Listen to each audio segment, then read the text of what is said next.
એક સમયે દરરોજની જેમ સમ્રાટ અકબર દરબારમાં બેસીને પોતાની પ્રજાની સમસ્યાઓ સાંભળતો હતો.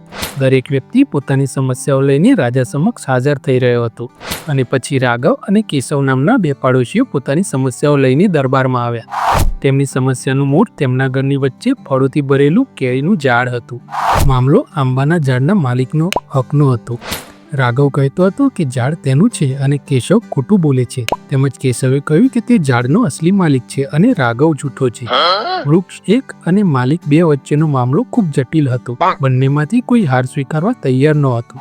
બંને પક્ષોને સાંભળ્યા અને વિચાર વિમર્શ કર્યા પછી બાદશાહ અકબરે આ બાબતે તેના એક નવરત્ન બિરબલને સોંપી દીધી. મામલો ઉકેલવા અને સત્ય જાણવા માટે બિરબલે એક નાટક રચ્યું. તે સાંજે બિરબલે બે સૈનિકોને રાઘવના ઘરે જઈને જણાવવા કહ્યું કે તેના આંબાની ઝાડમાંથી કેરીઓ ચોરાઈ રહી છે. તેણે બે સૈનિકોને કેશવના ઘરને જઈને આ જ સંદેશો પહોંચાડવાનું કહ્યું. બિરબલે એમ પણ કહ્યું કે આ સંદેશ આપ્યા પછી તેણે પોતાની ઘરની પાછળ સંતાઈ જવું જોઈએ અને જોવું જોઈએ કે રાઘવ અને કેશવ શું કરે છે. બિરબલે એમ પણ કહ્યું કે રાઘવ અને કેશવને ખબર ન હોવી જોઈએ કે તમે કેરીની ચોરીની માહિતી લઈને તેમના ઘરે જઈ રહ્યા છો. સૈનિકોએ બિરબલના કહેવા પ્રમાણે જ કર્યું. બે સૈનિકો કેશવના ઘરે અને બે રાઘવના ઘરે ગયા. જ્યારે તેઓ ત્યાં પહોંચ્યા ત્યારે તેમને ખબર પડી કે રાઘવ અને કેશવ બંને ઘરે નથી. તેથી સૈનિકોએ તેમની પત્નીઓને આ સંદેશો આપ્યો. જ્યારે કેશવ ઘરે પહોંચ્યો ત્યારે તેની પત્નીએ તેને કેરીની ચોરીની અંગે જાણ કરી. આ સાંભળીને કેશવે કહ્યું, હે ભગવાન, કૃપા કરીને મને જમવા તો દે. કેરીના ચક્કરમાં હવે હું ભૂખ્યો રહીશ. અને કયું ઝાડ મારું પોતાનું છે?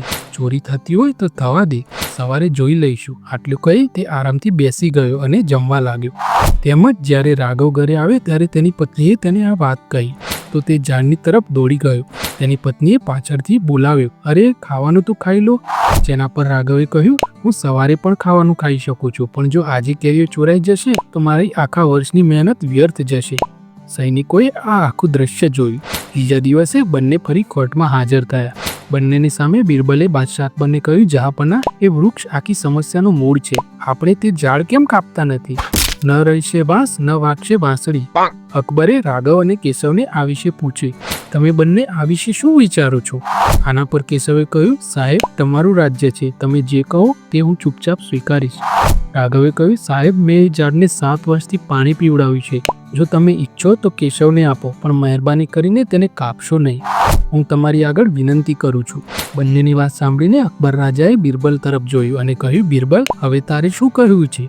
પછી બિરબલે રાજાને ગઈ રાતની ઘટના સંભળાવી અને હસતા હસતા કહ્યું, મહારાજ, ઝાડ એક અને માલિક બે.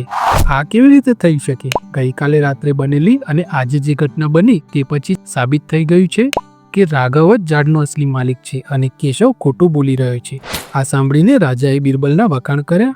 તેને રાઘવને તેના અધિકારો માટે લડવા બદલ અભિનંદન આપ્યા અને કેશવને ચોરી અને જુઠ્ઠું બોલવા બદલ જેલ હવાલે કરવાનો આદેશ આપ્યો. મિત્રો, આ વાર્તા આપણને એ શીખવે છે કે સખત મહેનત કર્યા વિના કપટથી બીજાની વસ્તુ ચોરી કરવાથી ખરાબ પરિણામો આવી શકે છે. મિત્રો, વાર્તા સારી લાગે તો લાઈક કરજો, ચેનલને સબસ્ક્રાઇબ કરજો. મળીશું બીજા વિડીયોમાં. જય હિન્દ, જય ભારત, જય જય ગરવી ગુજરાત.